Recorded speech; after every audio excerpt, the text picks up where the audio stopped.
So hello, everyone, and everyone who has joined us from the world, and especially the speakers today. You are welcome here. And so today is Friday Idea Exchange Seminar Series organized by Global Sustainable Futures Progress to Partnership Network. And this is just a technical remark to start off that please keep your camera on because we are on live on YouTube and this meeting is being recorded. However, I will encourage yourself to mute if you are not taking the floor to speak. Also, I would encourage to put your name and contact details in the chat so people can meet you, or you can introduce yourself through the chat, and people can reach you out if they want to.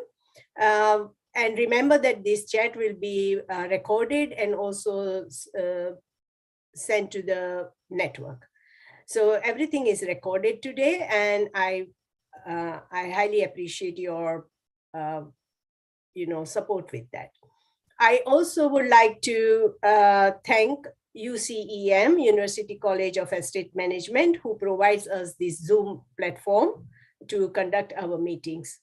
And I also acknowledge the support of PAS TV, which offers us a free channel to upload our videos on this sustainability. I must applaud them because we are the only TV channel on sustainability free for the world. And so this is our Idea Exchange seminar. Thank you very much for joining everyone from the rest of the world. Of course, we have this today thin presence because we completed a very big meeting just beforehand. So I am Dr. Renuka Thakur, founder of Global Sustainable Futures. I'm based in Reading, UK. And parallel to this, I also work in UCLan University and other universities. I wear plenty of hats. My research interests are global sustainable futures, and especially from the sustainability, transdisciplinarity, and systems thinking approach.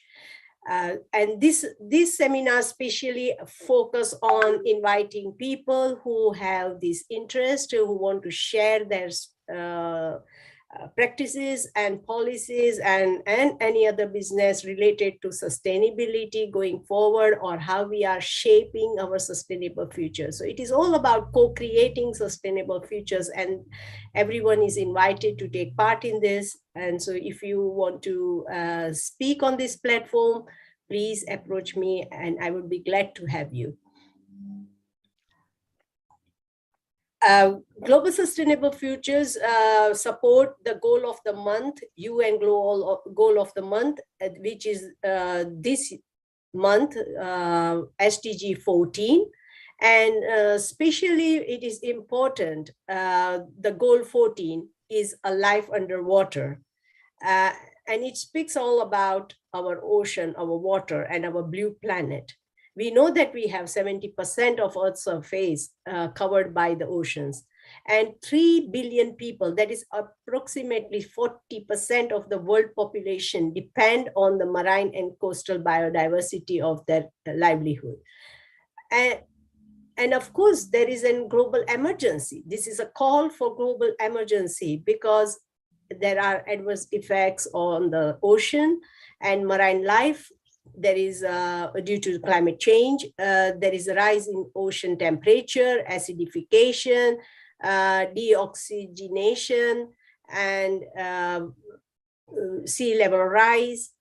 There is decrease in ice coverage, which is melting, a decrease in marine biodiversity due to the pollution in water, coastal erosion is happening, and extreme weather events are happening all around the world. So we need to take control of all these by addressing them and lessening the impacts of the decline of the ocean and the ocean climate nexus, that is land and the coastal region and the people living there and the whole biodiversity. And especially we should be offering science-based solutions, which are already available. But the problem is that we have not scaled up. We have not understood the urgency of this call.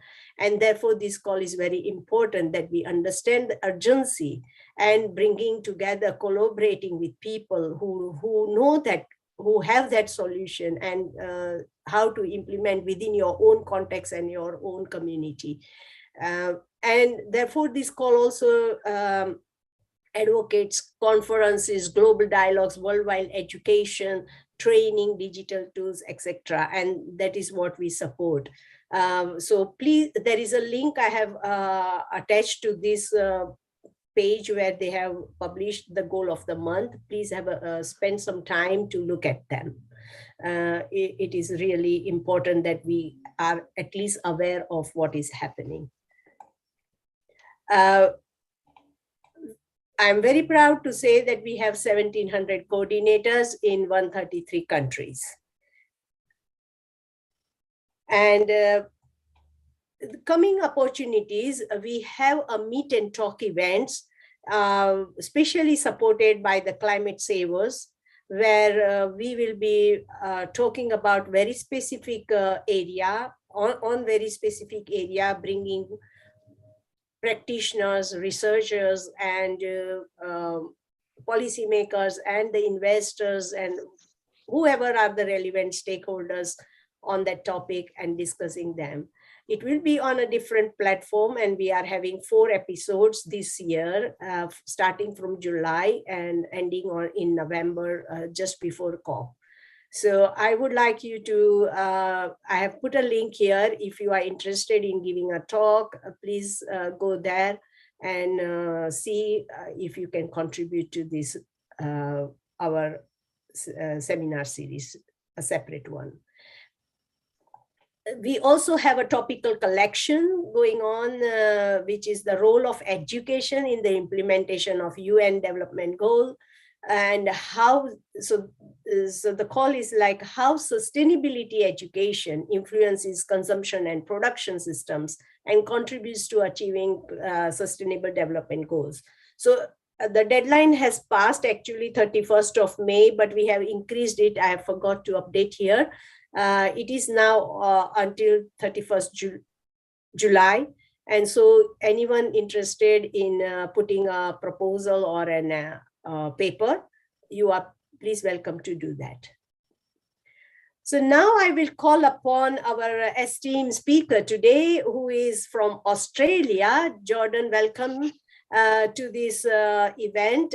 And I will now give the floor to you. Please introduce yourself, your topic, and please go ahead, tell me whenever you want your slides. Thank you very much. I will appreciate if you could put first slide on. Yeah, that's good. Can you hear me? Yes, we can hear you clearly. Good. My name is Jordan Panayotov, and I am founder and director of the Independent Center for Analysis and Research of Economies. Just to give you an idea, I have quite extensive training in different sectors. I started at Medical Academy Sofia, Bulgaria, which gave me an opportunity to see the healthcare from the demand side. Then I was distributor of several world-leading manufacturers of medical equipment, so I could see it from the other side of the fence. And then I did make Master of Public Health at University of Melbourne, Health Economics, which did put me into the area of the big debate, equity efficiency. You know, probably in economics, they're arguing that these are two opposite poles. We can have either equity or efficiency. And because resources are limited, sorry guys from health sector and public health and social services, we have to focus on efficiency. And because I did feel that there is something wrong with it, it took me quite some time to find what it is out. And then I did develop a matrix which is showing the generative mechanisms of health inequalities, or those forces which are shaping social impacts. So you will see, this is something, by the way, which the United Nations Commission on Social Determinants of Health, if you are aware, it has been established in March 2004, and then after 3.5 years, in August 2008, they did publish their final report, in which they still could not determine what are those laws which are shaping the social impacts. And now you will see it in the presentation. Can we move to the next slide, please? Okay, so you probably know that there are now a lot of forces pushing to employing ESG, environmental, social, and governance issues, when we decide where and how to invest, and also where and how businesses should do their activities. And recent reports have pointed out we see plenty of E, environmental, but much less, if any, of S. Actually, more than 50% of businesses do not report anything on S. Let's move on the next slide. We'll see in a moment why it is so. So achieving sustainable development goals requires investments of trillions of dollars. And they say that it is needed between 5 and 7 trillion per year in order to achieve them. Let's move further, please. Okay, so everybody agrees that private sector will play a major role. And what we see in last few years is that increasingly investors, but also other stakeholders, require considering of planet and people when making investments, decisions for investments, which concerns also policies and investments, because policies will need investments in order to be implemented. And investors want to put their money in something which is not aimed at very short-term profits, but also they are looking in the long-term implications of those investments. For this reason, decision makers increasingly use and rely on ESG issues stemming from investments and all related business activities. According to Reuters, you can see what a dramatic increase in specifically ESG focused funds. So when you see here from 285 billion in 2019 up to 545 billion next year 2020, and now up to 650, this is not for all investments all over the world. This is only for specifically ESG focused funds. And there is another study from a Swiss company, Risk, which is saying that there will be $5.8 trillion invested by year 2025. Let's move on the next slide, please. Okay, so December 2021, S&P Global, they did publish a report which notes we see plenty of E and much less of S in ESG scores, and they are showing by the big tech, which has which are the biggest companies by so Alphabet, Amazon, Apple, Meta platforms, and Microsoft, all of them have more than twice as small S scores than E scores. However, meanwhile, in February this year, this Swiss company RepRisk, they did point out that there are top five ESG issues. And number one is impacts on communities, which is entitled to what they point later as topic issue number 3, land ecosystems. And I want to ask all of you, do you think that land ecosystems will have some impact on communities? Yes, of course, because communities depend on land ecosystems, not only for recreation, but also for surviving in many countries. So the other thing is economic impacts on local communities. And then they say health impacts on local communities. So I want to ask you, do you think that impacts on communities, on land ecosystems, and on economic of the local communities do not have health impacts on those communities? So all of those other issues do have impact at the end of health of the communities of people. And then they say issue number 2 is product issues, which are related to negligence, dangerous or harmful ingredients. Will it have impact on health of consumers? Yes, of course. Dangerous and harmful ingredients will have precisely impact on health of people. And also epidemics and pandemics. Yes, it is health impact. And then they may mention again separately health impact. So let's move on the next slide, please. My point is that why do we see this? So I am explaining because of the inherent difference in the impacts caused in E, addressing E, and addressing S. So addressing E is purely technical, involving what? Improving energy efficiency. This is the step number 1 everybody talks about. Let's improve energy efficiency. And number 2, let's get renewable energy. So this is E.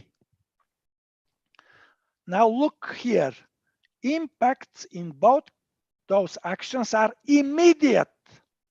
I did this service for many businesses in Victoria, replacing 400 watt mercury vapor factory lights with 100 watt LED lights, and then installing solar systems as well. So it is immediate impact. And then the impact is absolutely direct. It is positive. It is intended. It is very easily and very precisely quantifiable in real time. They can see in any moment what are their savings from the electricity from the replaced factory lights, and also they can see at any given moment what the solar system is producing, how much of it is used on the premises, how much of it goes back to the grid. And also the causality, meaning cause-effect relation, is very clear, undisputable, and so are the results inferred. Therefore, it is easy, it is immediate, it is direct, profitable for the business, and they are doing plenty of E. So, what is explaining causality in E? It is the laws of physics. You probably know S, the root, equals V, the speed, by T, the time. So it is a universal law, no matter where we are, on the next to the beach, in the mountain, in Sahara Desert, in Himalaya, in Antarctica, under the sea, everywhere, the distance we travel equals the speed by time. Let's move on the next slide. By the way, and here from those three, could you please go back? From those three, when we know two of them, we can always infer the third, correct? We did study it in school. Okay, so it is easy, it is profitable. Let's see now what is happening with S. So S is about complex relations between groups of people. You have here investors, business managers, employees, supply chains, distribution channels, customers, communities, regulators, governments. So you have NGOs as well. You have at least 10 groups of different stakeholders with very complex interrelations between them. And all of this depend on the local context. So impacts in addressing S, unlike those impacts in addressing E, are predominantly distant, not immediate, but distant with different lag. And then most of them, they are indirect. Apart from positive, there might be at the same time, or in many cases, only negative impacts. Apart from being intended in some cases, in many cases, there might be another unintended. Also, it is very difficult for those to be quantified, and often it is impossible to monetize, unlike the impacts when addressing E. Then they are also cumulative, meaning that at the same time, people in any given community or area are subjects to variety of multiple different impacts. Some of them are positive, some negative, some intended, unintended, and therefore we have here cumulative impacts. And then the most important thing is that causality, meaning the relation cause-effect, is very difficult to establish. Just as evidence about this, on a recent webinar of S&P, the vice president of Singtel and Optus from Singapore did mention precisely this. It is very difficult, almost impossible to establish cause-effect relations. So what about the laws which can explain causality in S? Let's move on the next slide. So this is what I want you to carefully think of, and you will understand. No matter whether investors, policymakers, and their advisors realize it or not, all policies and absolutely all investments always do have social impacts. And also it is very important to point out that these social impacts are differential, meaning different groups of the population are affected differently. And then given that health is not healthcare, health is something which is much wider because it includes not only physical, but also mental, spiritual, emotional health. Also, they're adding now financial well-being. All of this is health. Ultimately, all social impacts in the end are health impacts. And I want to ask you now, which I am asking most of my customers, could you please tell me what is your greatest asset? Renuka, what is your greatest asset? Okay, my greatest asset is this human asset and collaborative, collective human asset. Okay, but your personal asset, your knowledge or your shares in a company, or what do you think is your greatest asset? I think health and knowledge. Okay. If you do have only knowledge from the education, but there are problems with health, what is happening? So sometimes people are answering to me, my greatest asset is my home or my business or my shares. Nobody did save my wife. But so yes, what are then the laws which explain causality for social impacts? I think the point you are making here and why you found my answers different, because I'm already into this sustainability conversation and probably understand some value for sustainability or social aspects. And that is what I think you're making a point here. Thank you.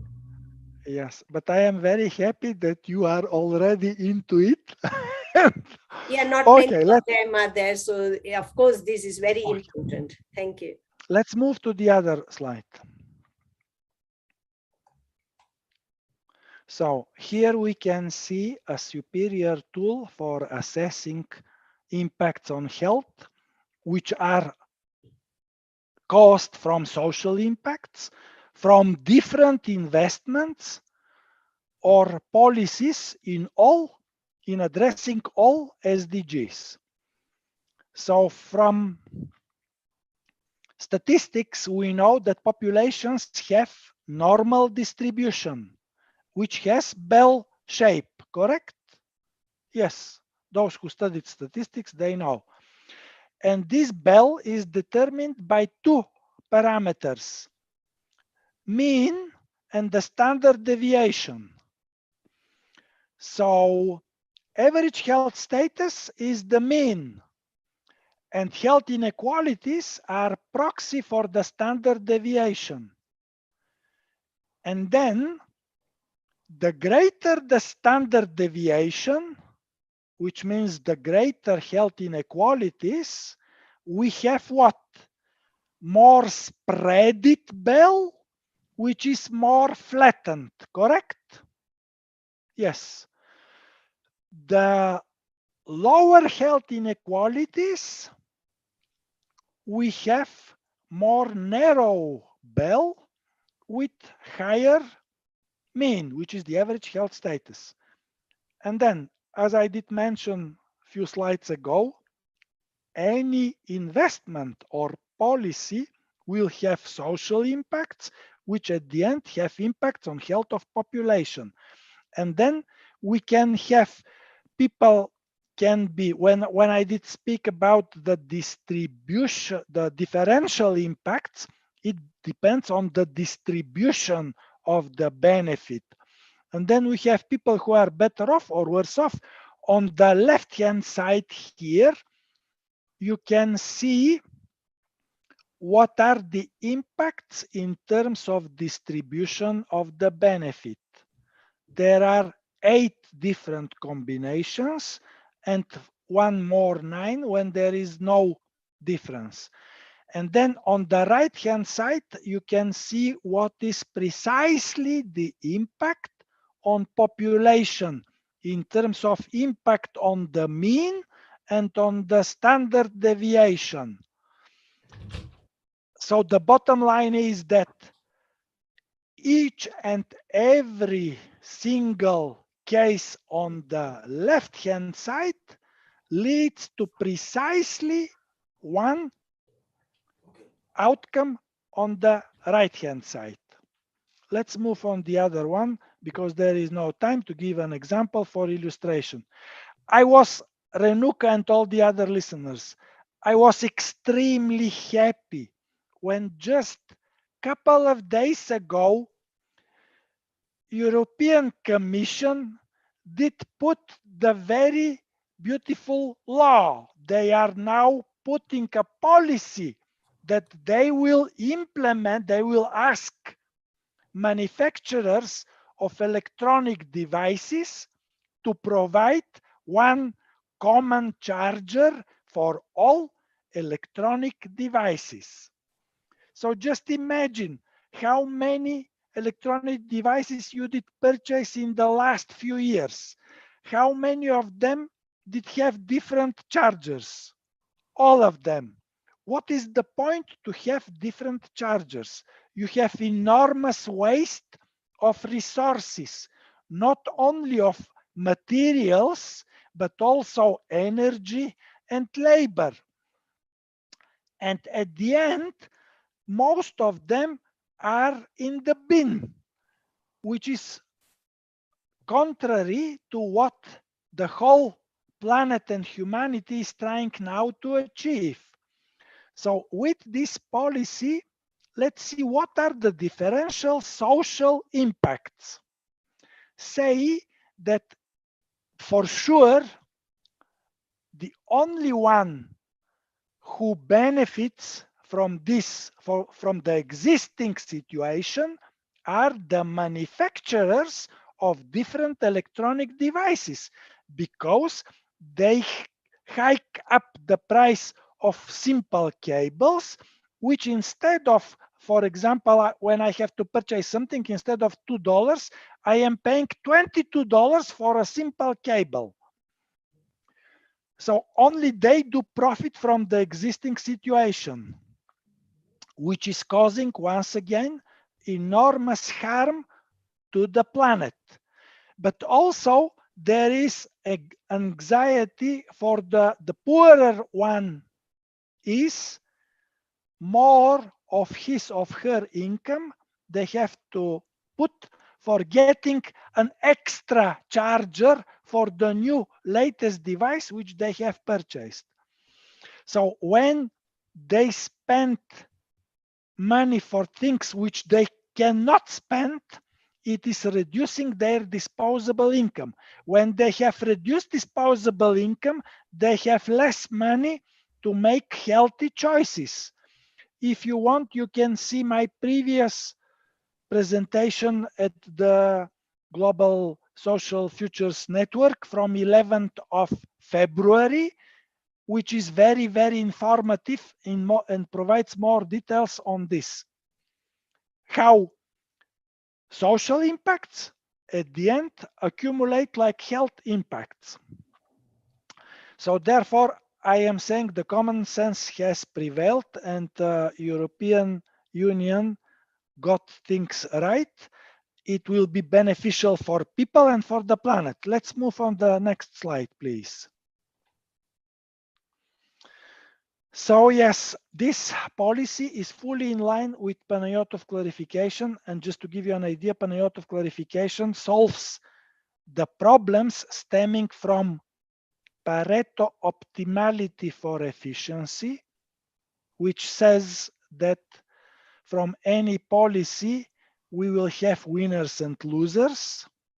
It is not possible to be efficient if somebody is not worse off, and also solve problems with Kaldor-Hicks criterion for efficiency, which came in end of 1930s, saying that if the gain of the winners is greater than the loss of the losers, we have net social gain. In this case, with the chargers, it means that if the profits of the manufacturers of those devices, Samsung, Apple, and so on and so on and so on, is greater than the loss of the hundreds of millions of people, then we have net social gain. And I am saying, no, no, no, it is not the case. Panayotov clarification says it is not possible to have net social gain if the losers from a policy are those who, before the change, already are worse off. And it is proven mathematically. So we have now a perfect example of policy which is good for the people and good for the planet, and is also a step towards green economy. And meanwhile, European Union can improve their ESG rating, because I don't know whether you are aware, but there is Sustainable Development Network, which is ranking countries in terms of their sustainability efforts. So European Union can improve its ESG rating and reputation. Let's move on the next one, please. That was it. Thanks a lot for your attention. If you want to improve ESG rating, corporate reputation, or for collaboration, you can contact me, jp@icare.biz. Please put in the subject RE, the network, because in many cases, the server is putting the emails in the spam folder. Now I am happy to answer any questions you might have, and we can go into details for anything you want to know more. Thank you very much. I will stop sharing for a while if anyone have a question. Otherwise, I can continue. Please raise your hands if you have any question. Yes. Oh, yes, please. Yes, you know, we can actually look at lots of examples like this to say what is the right thing to do.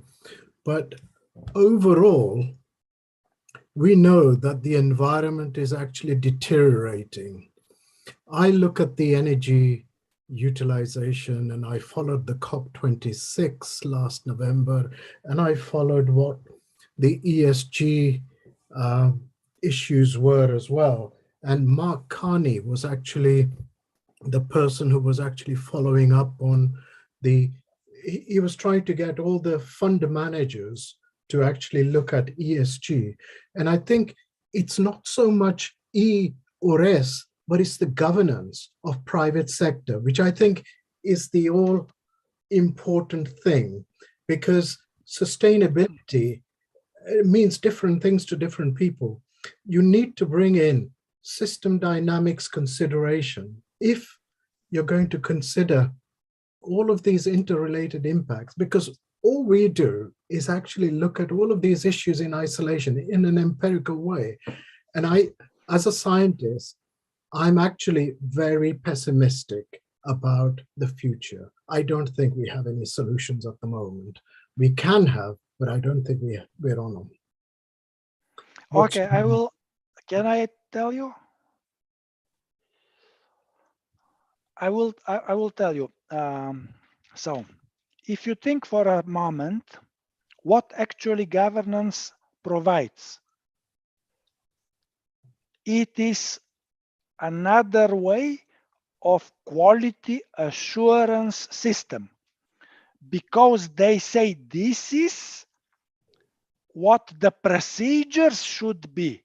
This is how we should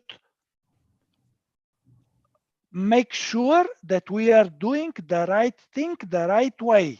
Like, for example, board of directors, or we should follow this and that and that.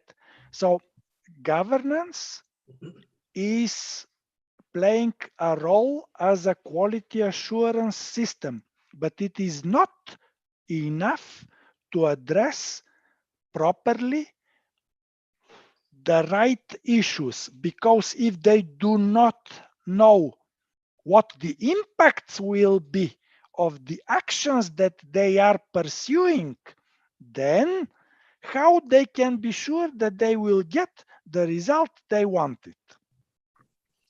Governance becomes the principles of management for the company. Private sector take governance very seriously, and the value-based governance that actually drives the environmental aspects, the sustainability, the social, and so on. Those are the criteria we need to get them to incorporate into the governance and monitor the governance, because that's a statement, that is a public statement, and everything else should fit under it, is my view. Okay, but I will tell you, for example, that if we look at, say, human rights, Can you tell me if there is one country in the world where slavery is legal? No, there is no one country in the world where slavery is legal. So when they say, for example, at the moment in S, they focus in only 4 issues: human rights, product responsibility, workforce, and community. So they are looking into things which are not their prerogative. If there is slave labor somewhere, it is in breach of the law and it is a criminal activity and it should be chased from another authority, not from somebody else, but the criminal authority. This is their business. So once again, for me personally, governance is important in terms of quality assurance system. But it is not enough to put and to address the things in E and in S, because in both those areas, everything in E at the end makes sense because of its impact to people. Everything in S, which is far wider than those 4 things which I have mentioned, at the end makes sense because it is with impact on people and on their health. So this is what I want to say. Okay, about Ernesto, this. please. We can't hear you. Good morning, everyone. Greetings from Ottawa, the capital city of Canada. Thank you for the very informative lecture, Professor Jordan. I'm as well have a background in economics, and I understood very well what you're lecturing. And it is online with the general concept of economy. I will fully agree that it seems that there are more E's than S. It's really a good concept to pursue, especially that how Greta Thunberg during the COP26 said it, more blah blah rather than action. They are now the majority of the stakeholders are demanding more actions rather than blah blah. And I think what you're saying is more blah blah in the East rather than in the S. So for the meantime, I was just thinking and reflecting on what you're saying during your lecture, that it seems that the business sector are just trying to rewrap the gifts or rebranding or just retitling the titles of the investment, but at the top of their mind, it's always economics rather than sustainability. So I agree fully with your assertion as well that really the social impacts are health impacts. That is the core of it. And my 2 questions are, you further elucidate on these particular points. Now, we should be more responding to the solution on this, and we discuss it so many times already. We reached the 26th conference of parties, and again next year, and ongoing discussions. But how do you propose to what is your proposal to bridge the gaps between this E and the S? What are your suggestions? I will tell you. Great question. Stop here. I will give you a very detailed answer. Okay, then. So at the moment, because I have explained about the difference in impacts, E is much easier, causality is clear, and so on and so on. I will give you one example, which I did provide in my previous talk on 11th of February, and if Renuka puts it back on YouTube, because it has disappeared from YouTube, people will be able to see. So listen, Ernesto, I will give you one very specific example which will give you a very detailed answer. In Victoria, in Australia, Victoria, we have 6.5 million people. The government decided to address E. How? By subsidizing solar panels for households. So our lovely government is paying subsidy for over 11 years now. Initially, they have started with $7,500 to household, which is putting solar panels on their roof. What was the impact from this policy?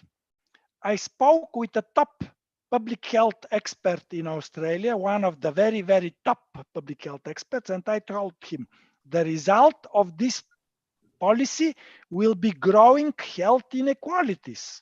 And he says, why? And I am saying, because let's have a look what are the differential impacts from this policy, for which, by the way, I am not aware that any, and from this moment, 2005-06, when they have started until now, I am not aware that any of those policies has been done health impact assessment. No, they did not. They think that they are doing the right thing. They are very enthusiastic. And the result is consistently growing health inequalities. Listen now carefully.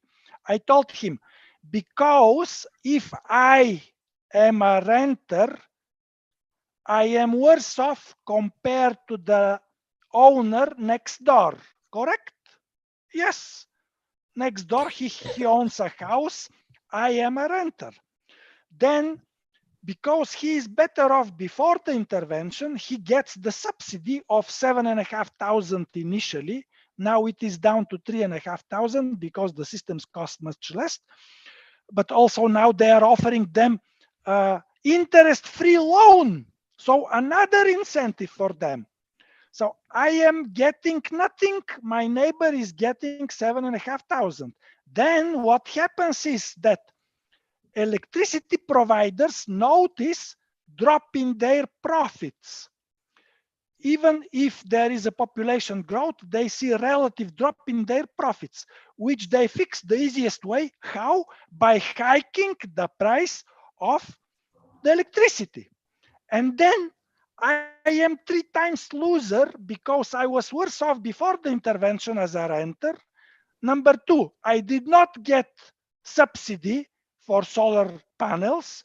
Number 3, I am fully exposed to the new high prices of the electricity, while at the same time, my neighbor, who was better off before the intervention, owning the house, who got the $7,500 for the solar panels, is now much less, if at all, exposed to the new high prices of the electricity. The result is I have less disposable income, which makes me less able to make healthy choices. And this is in connection with another policy in Victoria. Our lovely government did spend $75 million for advertising a campaign, 2 fruits and 5 veggies, because Australians do not consume enough fruits and veggies. And I told to this guy, the top public health expert, I am from the lower socioeconomic background. I did realize from the intensive campaign how good it is to have fruits and veggies. I go to supermarket and I see 1 kilo minced meat on special, $5. 1 kilo tomatoes, $7. I look in my wallet, I see $5. And although that I know how good it is for me and my family to have tomatoes, from my personal experience, I know that 1 kilo meat will keep us fed for longer than 1 kilo tomatoes. I buy the fatty meat.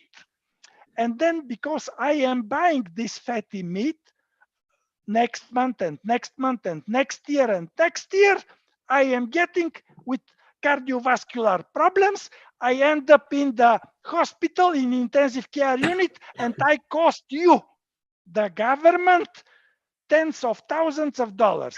And health inequalities grow because who benefited from the both policies? Those who are better off. Those not only homeowners, but say governmental employees, because they have very high salaries here in Australia. They have secure work. They are getting a lot of benefits, and they started to eat more fruits and veggies. Also, very inventive startups have started to deliver fruits and veggies to people in their homes. And who is using this service? Of course, those who are better off. And also, another progressive business owners have started to provide fruits only on their employees. But I want to ask you, do you know that in Australia, 40% of the workforce are subcontractors? 40%. So those subcontractors, can they benefit of those benefits which progressive private business owners are providing to their staff? No, they cannot. So again, we have multiple policies over many years where one and the same group of population is always a loser. At the end, it leads to growing health inequalities, which are, I have pointed out on the 11th World Congress of Public Health in 2006 in Rio de Janeiro, that equity, health equity, is a premise for efficiency. Health inequalities are not only unfair, but also highly inefficient for the health system. If you go in academia, you can look at my presentation, and I am giving example from United States. In 2006, I have predicted that the way they go will lead them to reducing even average health status. Thank you, Professor Jordan. I'm convinced with your assertion, and hopefully we'll be looking with a change in policy, especially our political policymakers, to respond globally on the impact on the whole world on this E on ESG. Thank you very much. And just like what we've been discussing, in economics, really a great impact to the world should be done, and should be done by political leaders, I suppose. And it's on their hands more on the business side. Thank you very much. Good morning. Thank you, Dr. Renuka. Thank you. Thank you for discussion. But I want to make a few points, but I think we'll have to move. I just want to understand when we are talking about the policy change in these adapters, which you mentioned, chargers, sorry.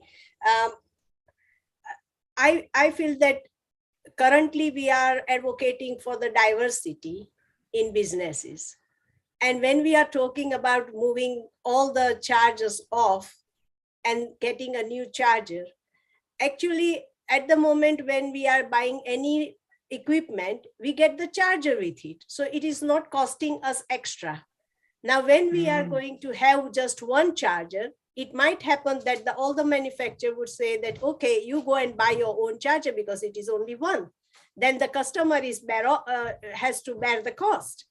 And again, with these all different, so many SMEs and so many businesses are already doing this charger business and getting a living out of it. What are they going to do if one manufacturer comes up with only one charger for the whole lot of people? How we are going to compensate these businesses with the loss of their business? And again, what are we going to do with the waste, which we will end up through these all charges also? So I feel a bit complex here, though it sounds really good on the top, where it should be one thing for everything, like for all the equipments.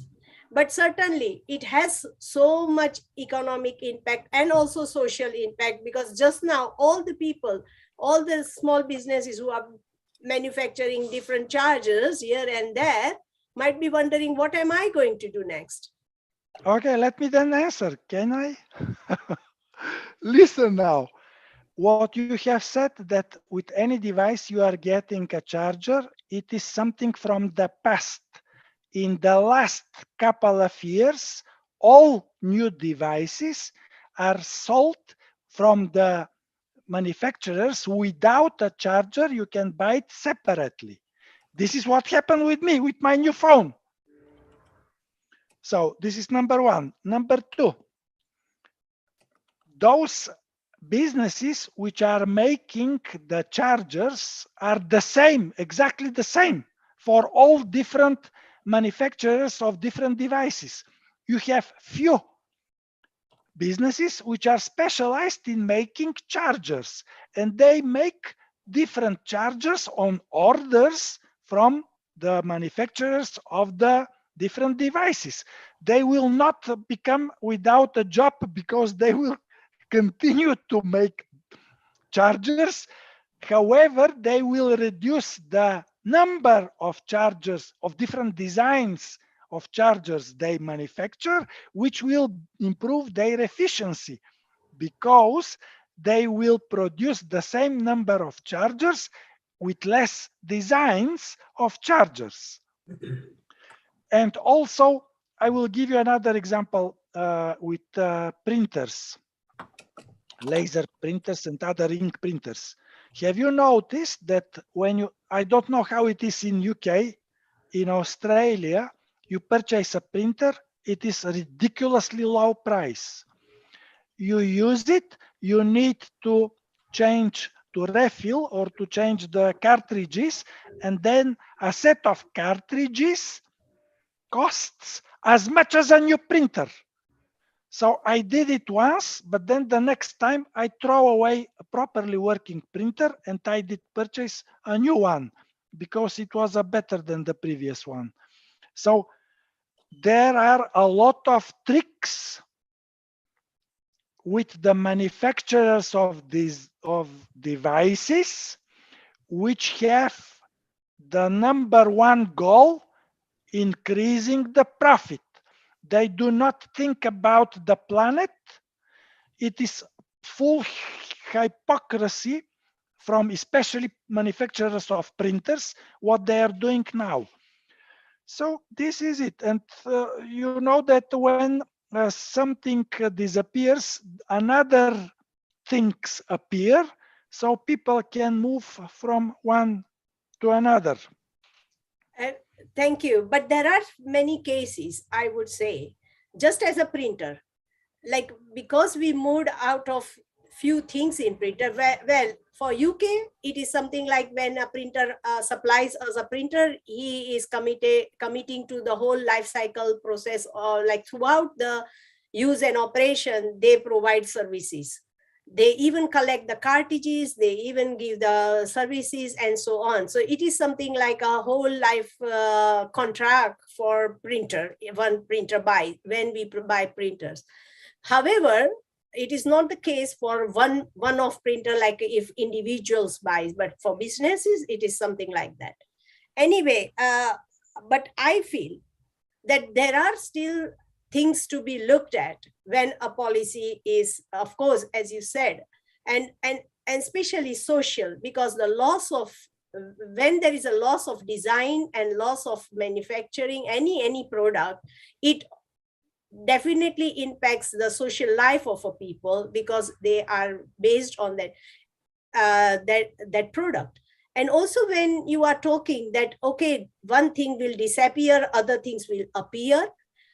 Yes, it happens, but there is a change in skill needed. There is a change in several things needed to adjust that appear thing, or to diffuse that new appeared thing into the society or into the market. And that is very, very challenging for everyone, and that impacts the social life as well. But we can stop here for now, and we will move to I could completely agree with discussion. I do completely agree with you that S, we should look at it in the widest possible way. And you probably should pay attention to what I am saying, that when we look into distributional impacts, we will of course notice, we will identify, and then we will be able to assess, and then we will be able to take into account what happens with those who are impacted, which will allow us to fine-tune the design of the new policy in order to have no cases when somebody will be left worse off. So is it answer to your question? Yes, I think we are agreeing at some points, but still there is a lot of discussions needs to be done. A lot of Correct. clarity needs to be brought in. And especially as Prabodh identified, I think governance has to have the highest value of sustainability. They are not only for the management and for the quality, but they are also for the vision and mission of the organization. And they should have that value at sustainability as a highest value in their business. So anyway, we'll stop here for a while now, and we'll continue with another presentation. What am I going to do? Because this is a bit challenging for me. Let me share this slide. Of course, you can see the slides. And he is Hadi Ifrani, and he's environmental scientist from the Department of Chemical Engineering, Central Tehran Branch, Islamic Azad University, Iran. He is traveling today, so he could not present himself, but he has sent us a recording. And therefore, I want to share I want to allow my computer to share the recording. So let me, just bear with me a few minutes so that I can work out how can I do that.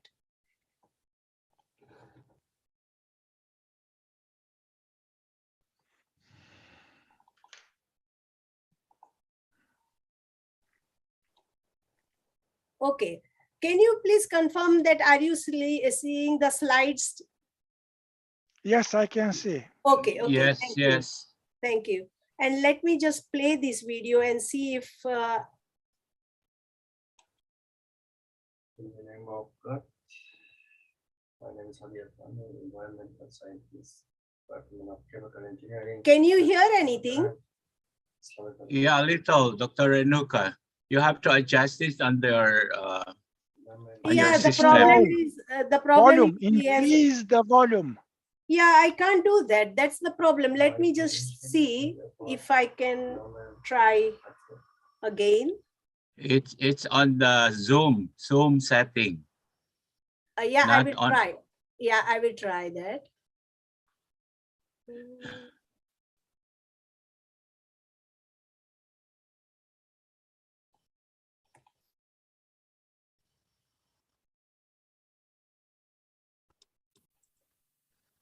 Okay.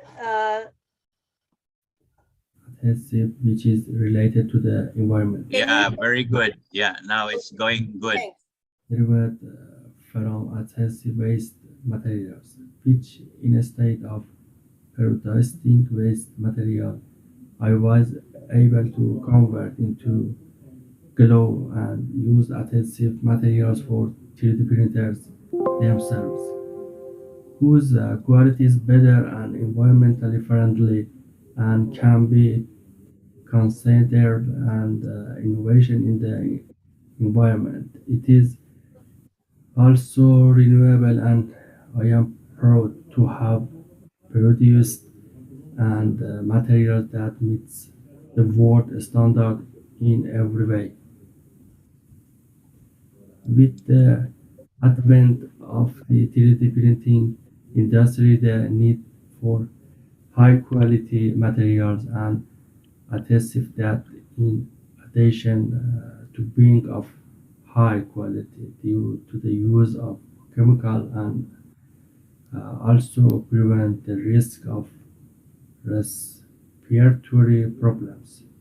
the climate innovation of a type of adhesive for 3D printer product, as well as it is used for allowing equipment that is highly renewable and minimize damage to the environment due to its plant base.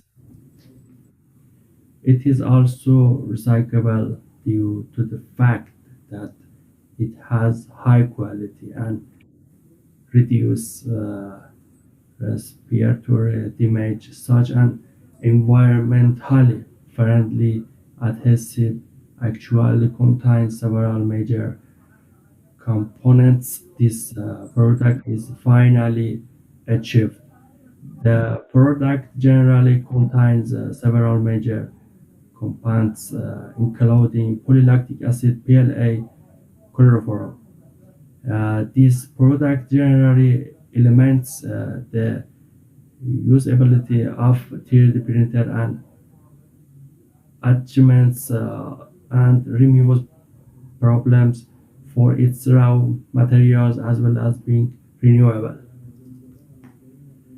You can see in this slide innovative future, improved manufacturing quality, rapid absorption of material and high adhesion, no damage to the respiratory system, recyclability without discarded materials, environmental compatibility, better building with the printer. You can see US patent and international patent. Continue. Comparison of other patents with filament adhesive in terms of innovative features. Filament adhesive. In recent years, due to the increasing workload of individuals in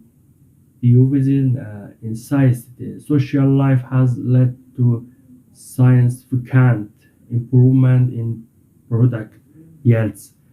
The designed adhesive is general, simple, and yet high functional. This adhesive general has a built-in yet practical structure that incorporates unique benefits and that clearly illustrate the capabilities of the system, prevention of environmental pollution, waste from the consumption of goods made of polylactic acid, decomposed and disintegrated in the vicinity of the soil to prevent greenhouse gas emissions. Industrial production of polylactic acid require the cultivation of plants used as a bulk feedstock.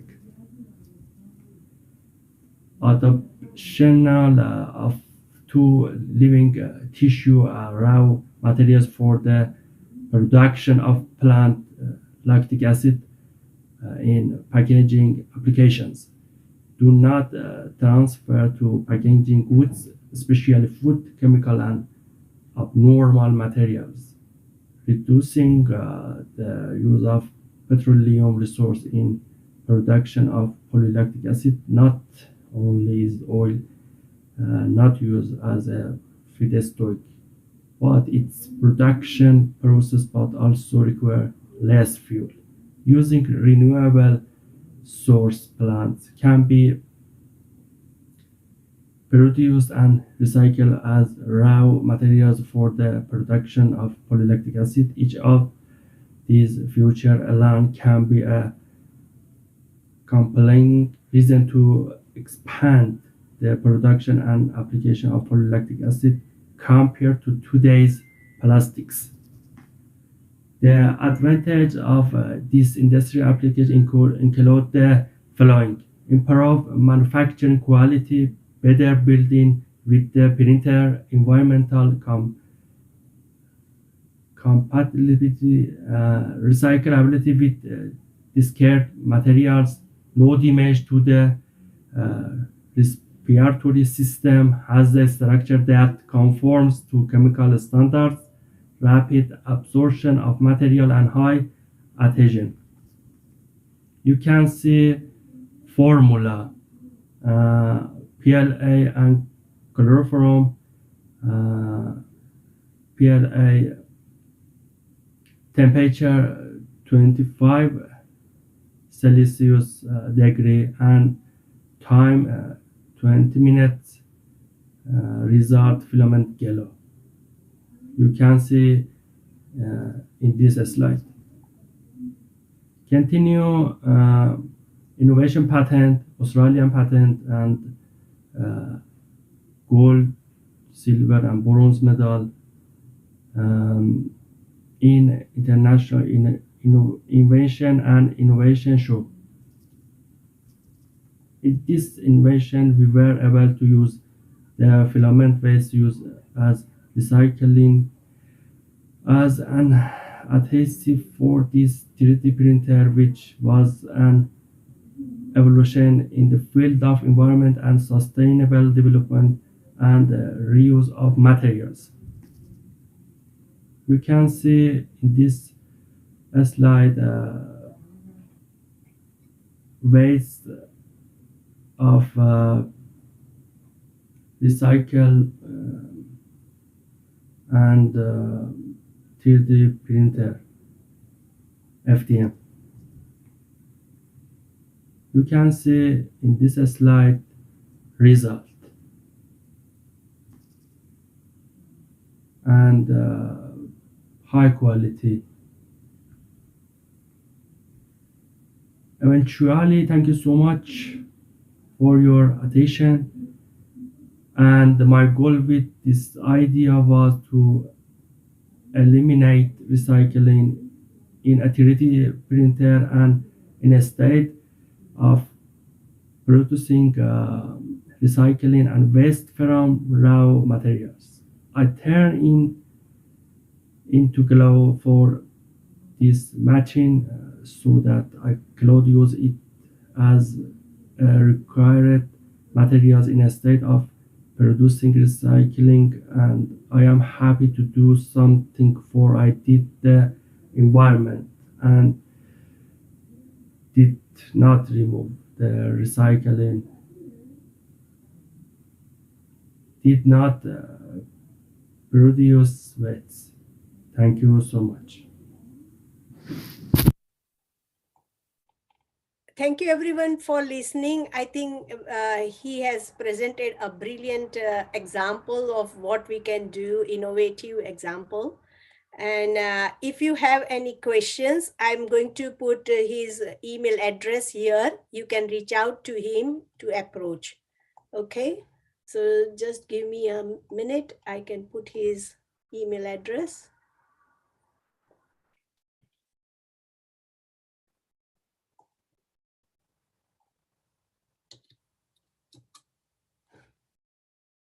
And so now I will share and I will invite Spiro Hexley to take the floor. Just bear with me.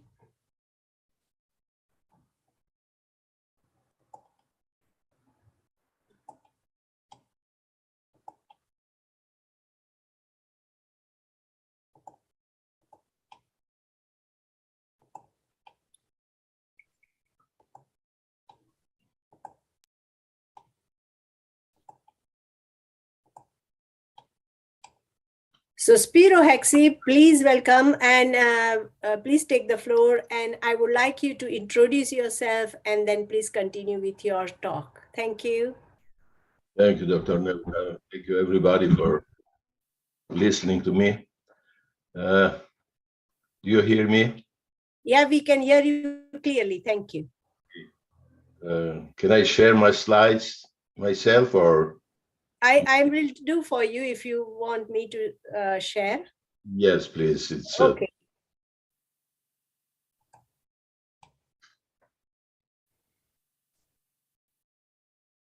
Can you see the slide? Uh,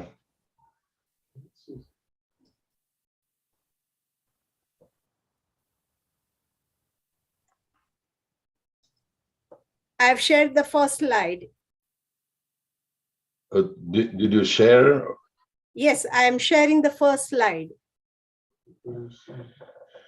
Yeah, we can see it, Dr. Renuka and Spiro. Okay. But I don't see myself. Where is Okay, I don't know why. Can you see all of us? Spiro, you know how do you look like? And we know also there is no need to see yourself. I also did not see myself when the slides appeared on Zoom. Okay. I will tell you, and you can tell me, just move the slide. So we are on the first slide. That is strange. I think you should be able to see if you are on the screen. May I share again? Let me stop and share again. Spiro, can you confirm that you can see all of us on your computer? I see all of you, but Okay. All right. So let me just. should I start my sharing? Well, if you want to share, you are most welcome to do that. Yeah. Okay.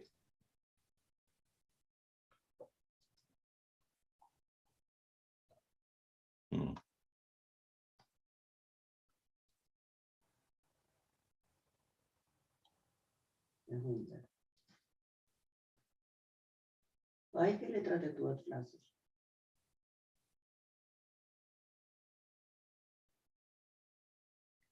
Just minutes. Yeah, no worries. It's loading. You see now the slide? Not yet. Probably what you should do, you should open the slideshow and then share with us. So can you stop sharing first?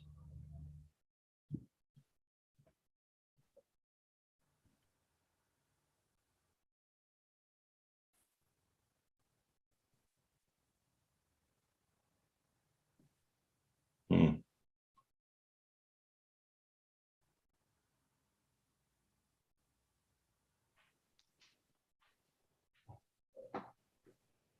Okay.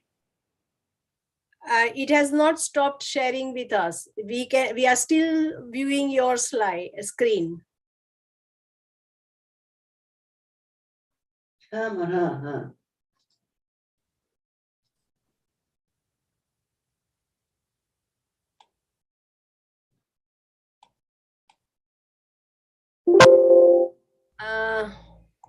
No. Okay, let me see if I can take over your screen or something.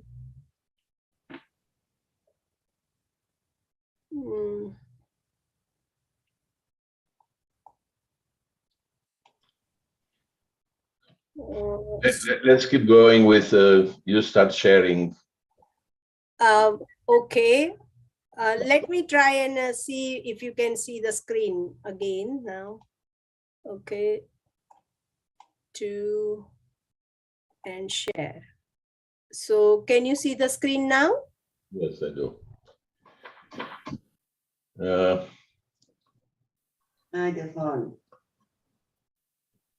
Okay. Let's start sharing. I have already shared. And you are on the first slide. I don't know how much time do we have right now. We are okay for 15 minutes if you can complete by 15 minutes. Okay. So thank you everybody again. And I want to talk about sustainability definition because it is to me very confusing so far. And the concept of sustainability which is very, very important concept, a leading concept in life. It and business, we have to define it mathematically in the way that we can understand the same concept together. And because if you don't have the same understanding, it is impossible to measure that concept in real life, in business, and to control how we are doing, how is the sustainability of the business is doing. So my definition of the sustainability, philosophical definition, logic definition, is sustainability as is the change time ratio. So mathematically, sustainability is equal change divided by time. Let's go to the other slides. Yes, I'm on the second slide. Yeah, and let's go through all of those slides fast, I think. And after that, we're going to leave more time to answer questions from the guys that, and we'll discuss together if the logic of everybody is going to accept what we are talking about. So in this graph is there's daily zero sustainability definition. And we are talking about the definition of sustainability in the business, because the sustainability is the feature of the process. And it can be sustainability in society, in the environment, and in different things. But we are going to concentrate in the definition of sustainability of the business.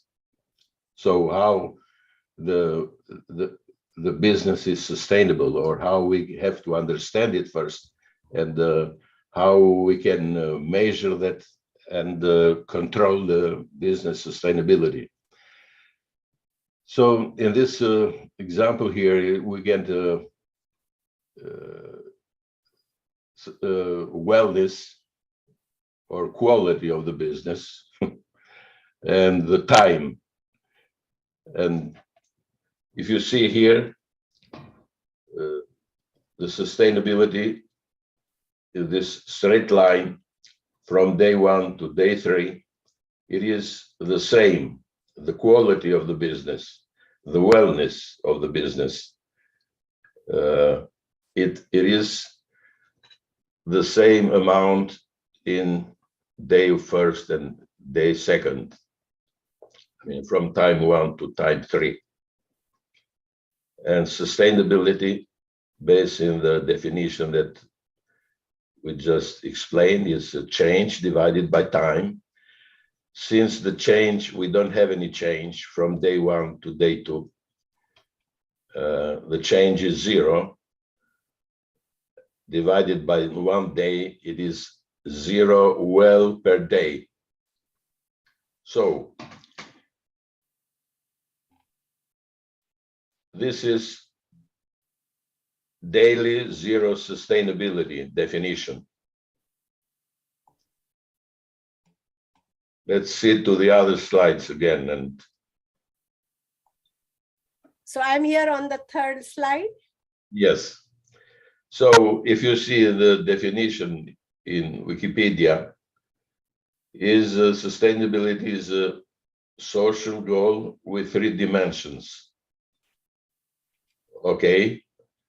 The environment, economic, and social dimensions.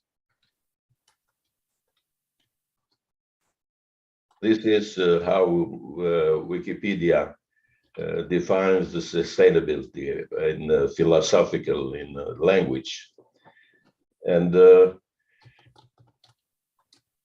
we can go through this. This concept can be used to guide the decisions, the goal, national, and the individual consumer level.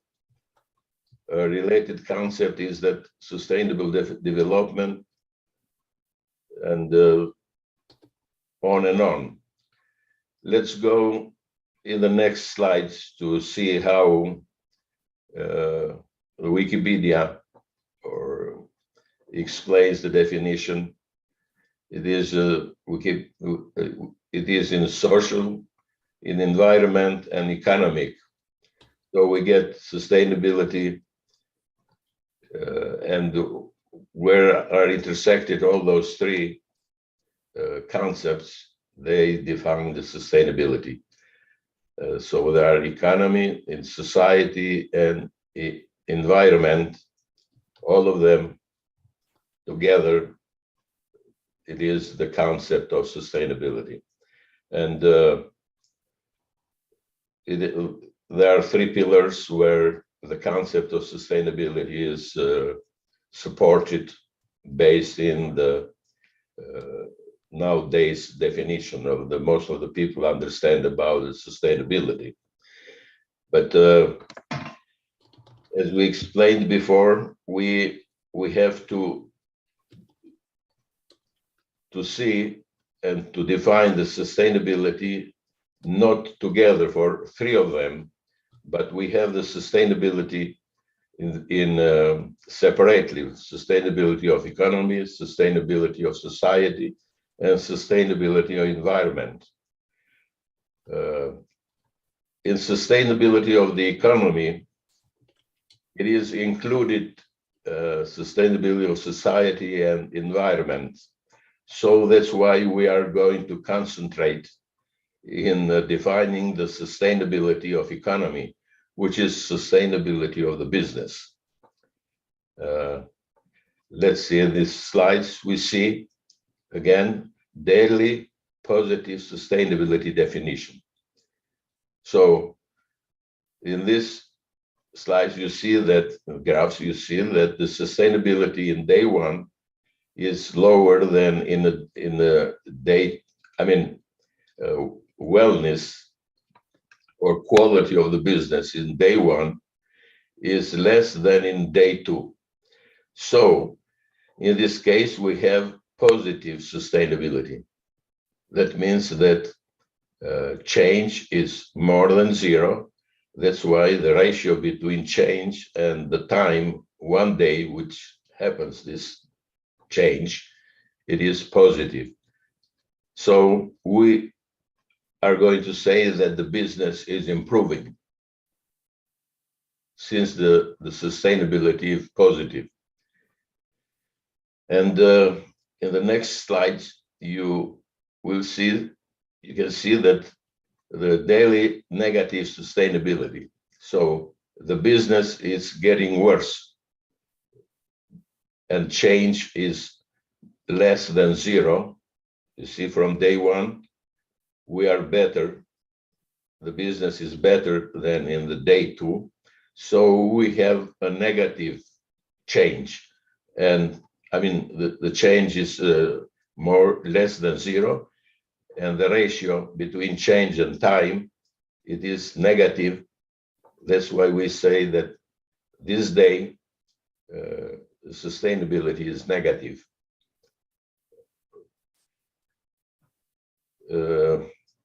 You see here the sustainability of the world sustainability concepts. The word daily sustainability of the world, it is the three dimensions concept. The first dimension is dimension of quality or wellness, how well we are doing. The next dimension is the time of the sustainability, and the third dimension of sustainability is the community or the states. How well is doing America, how well is doing each state, and we can all summarize together and find the world's sustainability. And in this case, sustainability is the unit measure is people well one day. That means that how good, how well the world is doing.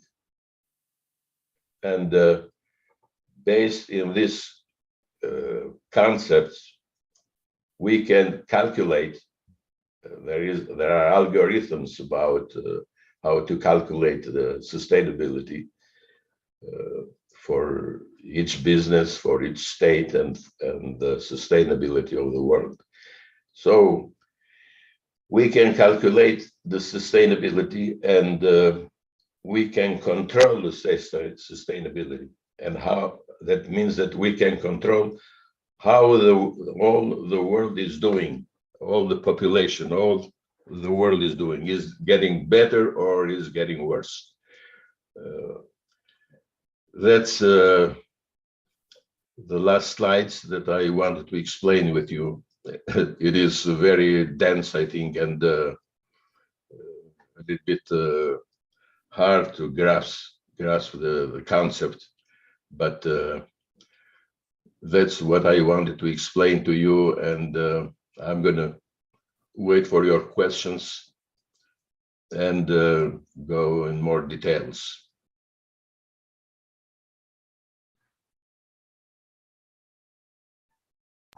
Thank you, Spero. Very interesting. And yeah, I think Jordan already have a question, so you can go. Yes. Okay. Spiro, thanks a lot. Thanks a lot. I will tell you that this is the very first time I see that somebody is thinking about sustainability in this way. And it is very good because in many cases recently, I have said, we hear every day from many people so many times sustainability that it is already without any meaning. Right.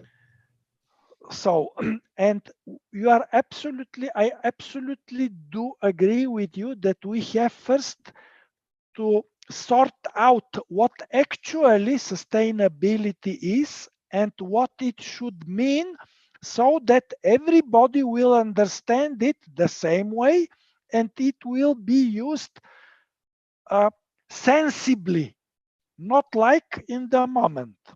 Right. So this is really great. One of the things is that, yes, sustainability can be negative, and I will tell you that I did point something like this out quite some time ago in my presentation, once again in 2006 11th World Congress on Public Health. I can email you that and we can discuss what it is, because from what I have mentioned during my presentation, Pareto optimality, they are looking at the person A and the person B, and in between we can allocate resources and they can benefit differently.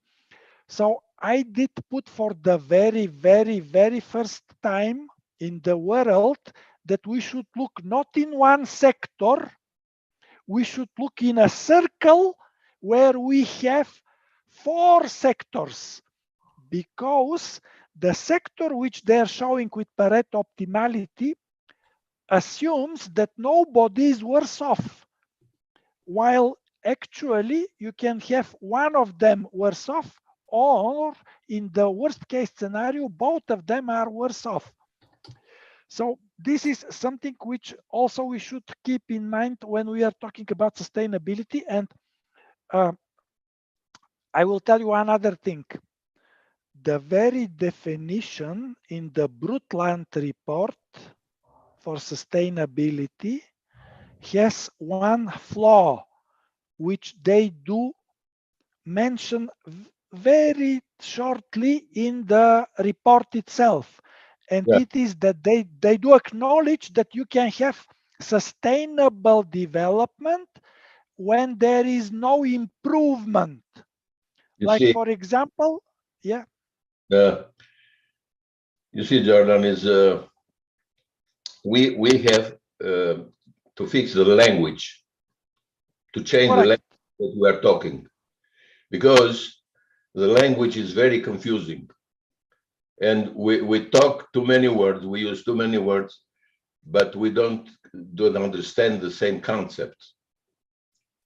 So, Correct. as you said before, we have to understand the same thing together with this word sustainability.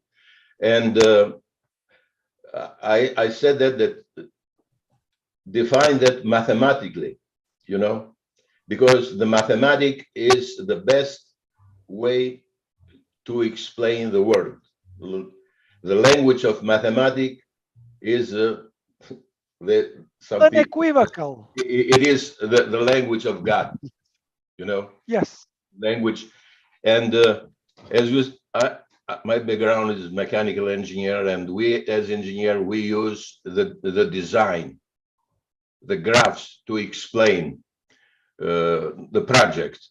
Okay, so we have to use the same language.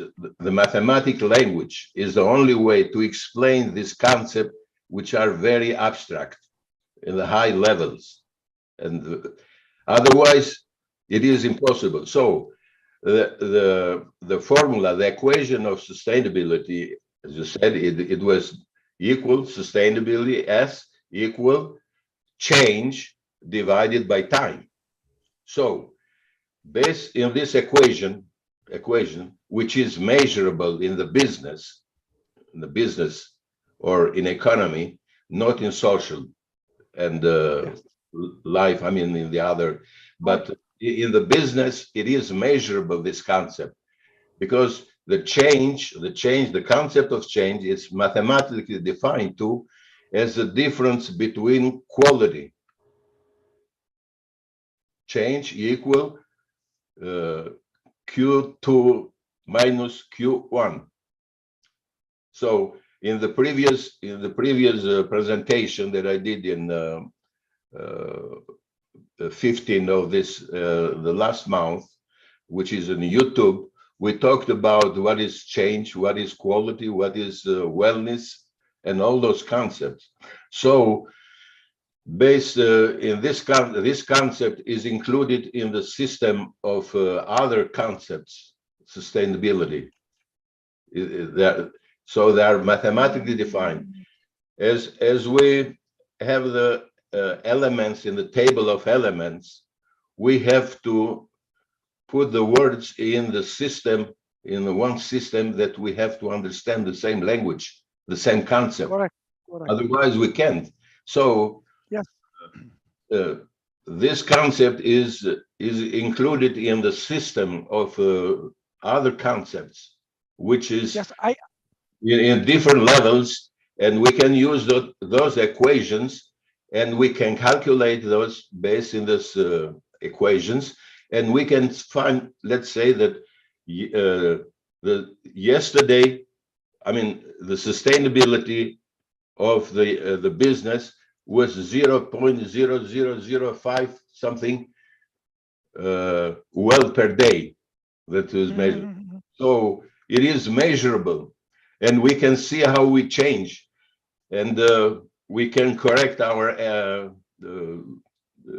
decision. We can make decision based in this in the data that we calculated. Objective decisions. Right. We can make objective decisions.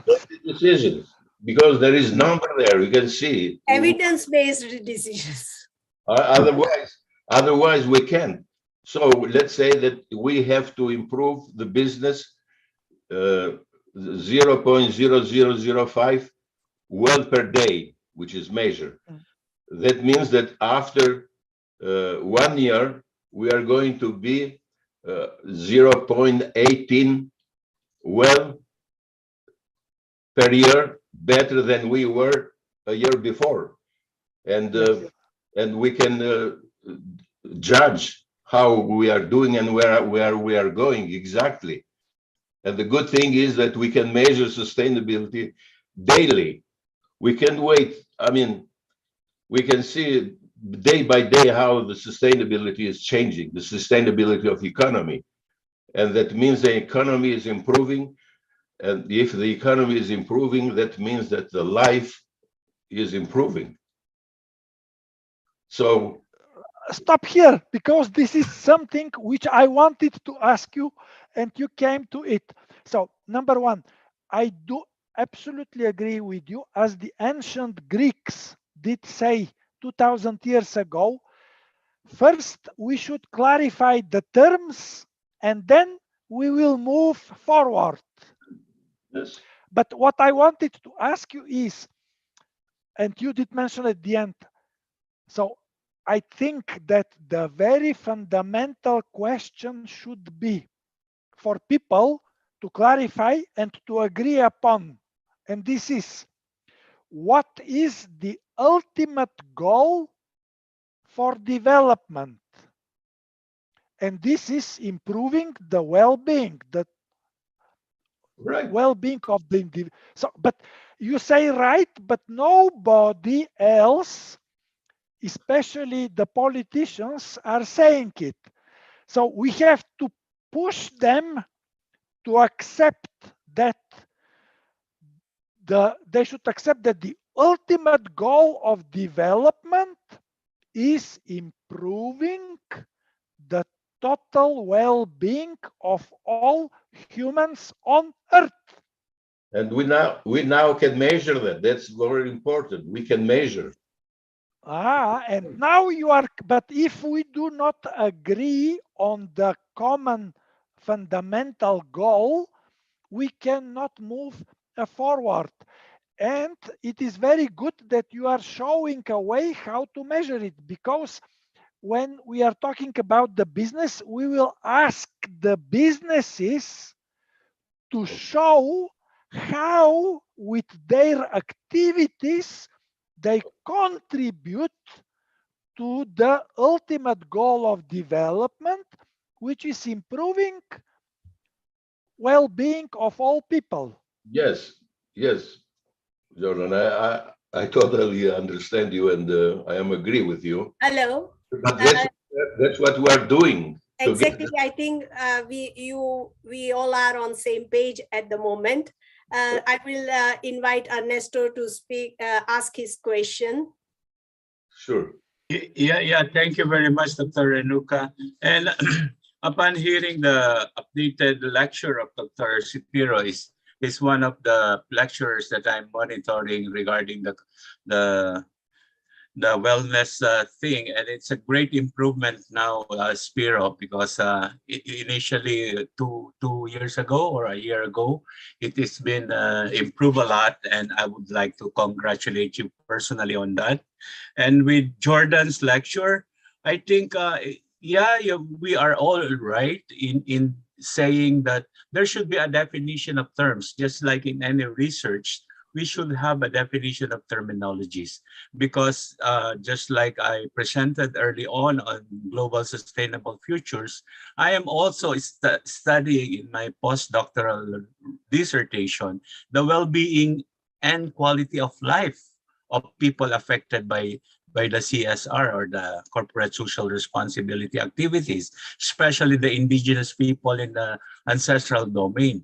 Dr. Renuka speaks about 360 degrees view on sustainability, which is all aligned with our all objectives. Now, I fully agree with the collaboration with Global Sustainable Futures. We will be arriving soon than later on this particular issue, because now there is a commonality in understanding certain terminology we are always using. And I think, and I believe worldwide, there are so much interpretation in every terminology way back. That's the starting from the CSR inceptions up to the COP26. So thank you very much. And this is a nice discussion. I appreciate that. But I have to leave for another meeting, and sustainability should be the focus. So I don't want to repeat Greta Thunberg, the youth who is really asking for us challenging the adults to really put into actions. No more blah, blah, but action. Thank you and good morning. Thank you, Ernesto. Thank you. Yeah, now I think we will have to close because I have to go in another meeting and I have to set up the stage for the another meeting. But I think this discussion was absolutely needed and exciting. We should keep on going, and I would welcome you to, get in touch with each other so that we can keep this. And Jordan, as you mentioned, if I will look actually on the YouTube videos. If it is missing, I will definitely put it up and I will share the link with you. Okay. So just to recall, what date did you say? 11 February. Okay. Yeah, I should have it somewhere, so don't worry. I will Okay. have it and I will share the link with you. Okay. Because what Ernesto did ask, he can see over there the examples. Exactly. I also wanted to just remind you that Spiro has already shared one discussion, and it exactly, I think what in this discussion we are seeing only community wellness and time, but there he talks about sustainability, wellness, welfare productivity, isn't it? What was your topic that day? And you were talking about how we can move from GDP to GWP, right? And that links with this. And what I think that if we can bring 4 dimensions together: economy,